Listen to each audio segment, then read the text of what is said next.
Bismillahirrahmanirrahim. Hello again and again. Donc, on va bombarder aujourd'hui la pharmacologie. Donc, on va parler aujourd'hui des antipsychotiques. Et avant de commencer, comme l'habitude, on parle d'un proverbe qui dit Fighting for your dream. Donc, on va parler aujourd'hui, on va bombarder, on va attaquer les antipsychotiques. Donc, les antipsychotiques, leurs indications, bien sûr, elle a d'indications dans les psychoses, soit psychose aiguë, psychose chronique. Dans le psychose chronique, on a la schizophrénie et encore la schizophrénie. La schizophrénie, c'est pourquoi? Parce que la schizophrénie, elle a un risque de mortalité par suicide élevé. Si on ne traite pas, si on n'est pas pris en charge, donc le risque de suicide est très élevé des gens qui passent à l'acte. Mais donc c'est le première intention, on va traiter par les antipsychotiques. Les antipsychotiques, on a l'indication des antipsychotiques en ordre dans notre chose, tels que les psychoses, les syndromes bipolaires, donc les délires, aussi syndrome de Tourette.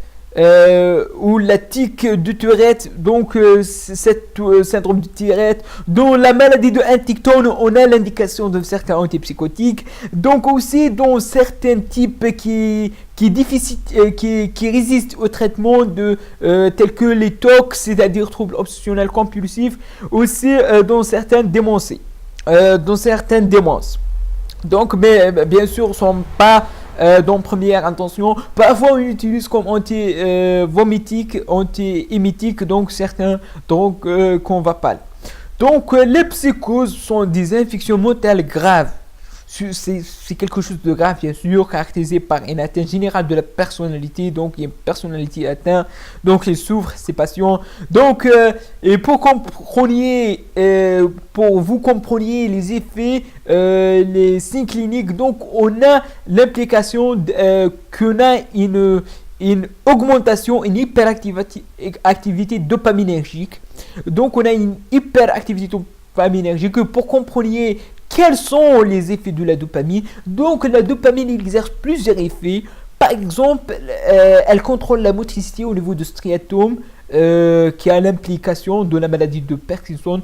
Donc, elle a les symptômes positifs, symptômes négatifs dans les voies mésolimbiques et mésocorticales, tels que les symptômes positifs, c'est l'hallucination. Et dans l'hallucination, on sait que l'hallucination auditive est très fréquente. Donc, des gens qui entendent des choses qui n'existent pas, quelque chose qui est additif, donc sont des symptômes positifs. Et des symptômes négatifs tels que la pitié, la solitude, donc personne apathique, donc c'est ça dans les symptômes négatifs. Donc, il inhibe la prolactine au niveau de l'hypophyse. Donc, aussi, elle joue un rôle dans les nausées, les vomissements au niveau de l'area postrema. Donc, elle active les centres de la nausée, de la vomissement, le dopamine. La physiopathologie, donc on a les signes positifs qui sont dus à l'hyperactivité dopaminergique et les signes négatifs qui sont dus majoritairement à l'hyperactivité sérotonergique. Donc on a deux types de neuroleptiques, on a les anciens, les classiques, les typiques, les neuroleptiques typiques, classiques, anciens, première génération comme vous voulez, tels que la chlorpromazine, qui sont généralement terminés par azine. Et plus l'allopéridol. Donc, il bloque seulement les récepteurs dopaminergiques de type 2. Donc, il prévient seulement les signes positifs. Seulement les hallucinations, etc. pour empêcher l'impatient pour passer à l'acte. Le neuroleptique atypique tel que la clozapine, qui termine généralement par apine, olanzapine, clozapine, etc. On a une liste très longue si je vous citer. Donc, on a l'ascarbazapine, clozapine, olanzapine, quatapine, donc plusieurs qui terminent par l'apine ou bien qui terminent par l'idone, tels que la risperidone, donc risperidone, dompiridone, et autres donc qui terminent par l'idone, l'urazidone, donc ziprasidone, donc qui terminent par l'idone. Donc il faut regarder, mémoriser deux choses, apine et idone, dans les atypiques.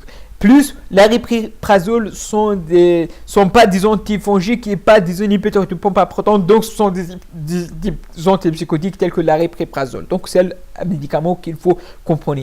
Donc il bloque les récepteurs D2 et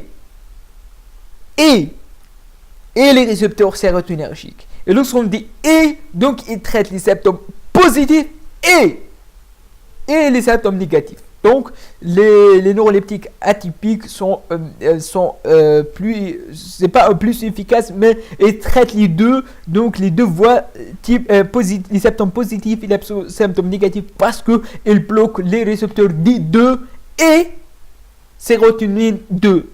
Donc, c'est ça l'idée.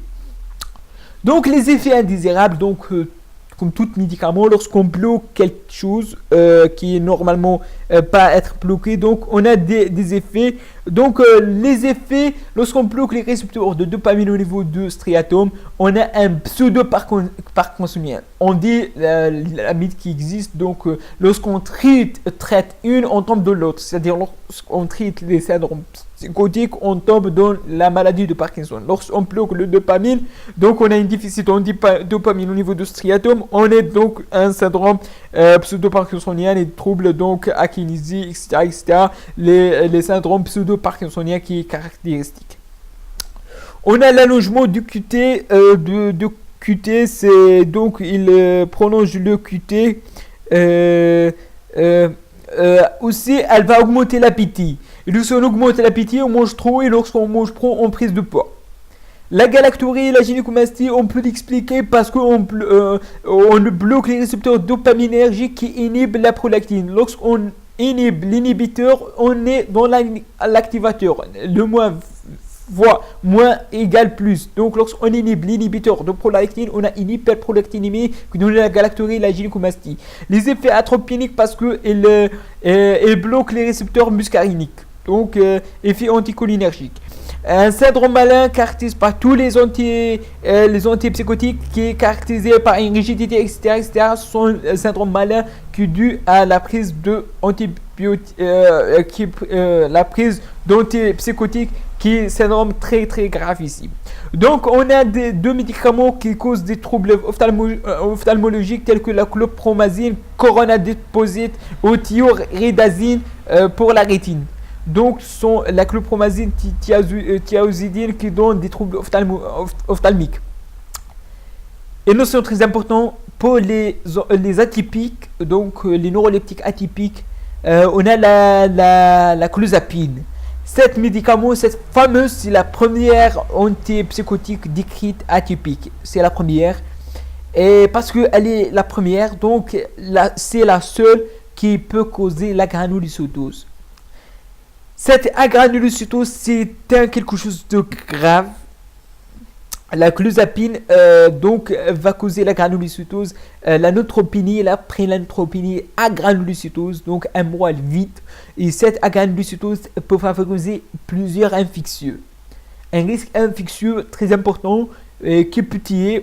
Heureusement, c'est seulement pour 1% des cas qui sont sous la clozapine. Mais 1%, c'est pas quelque chose de nul.